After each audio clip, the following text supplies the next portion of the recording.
In the quiet village of Greenfield, nestled between soft hills and whispering forests, lived a man named Thomas. He stayed in a small wooden cottage right at the edge of the village, where the road slowly disappeared into trees. Thomas lived alone, not by choice but by time. Years had passed since he last shared his days with someone. The silence inside his home was heavy, and the nights felt even longer.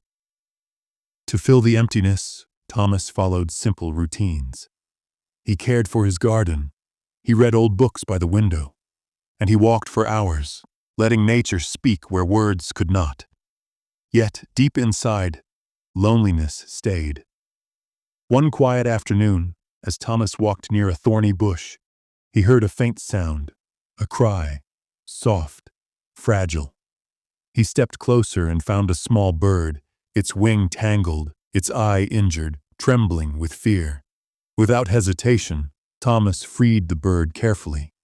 He held it gently, as if holding something precious. He took the bird home.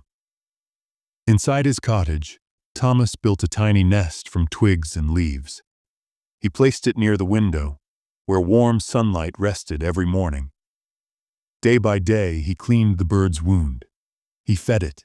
He protected it. Weeks passed. The bird grew stronger. Thomas named the bird Robin. Soon, Robin began to fly around the cottage. Sometimes it perched on Thomas's shoulder. Sometimes it sat beside him as he read by the fire. For the first time in years, Thomas smiled without forcing it. Together, they explored the countryside. They walked through open fields. They rested beneath tall trees. Thomas spoke softly about his past, and Robin listened as if it understood every word. In the forest, they met others.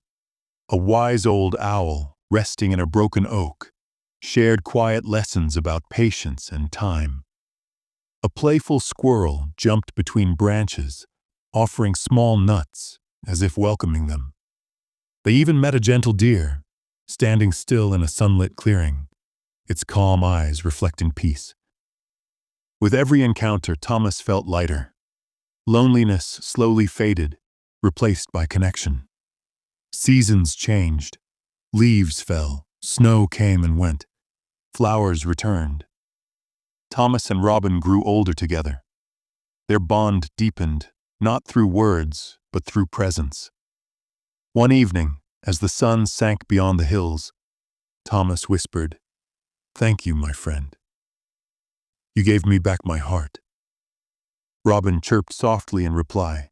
In that moment, Thomas realized something simple yet powerful. Home is not a place. It is who stays with you. And sometimes, the smallest companion fills the biggest emptiness.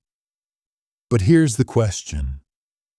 What if friendship appears when you least expect it?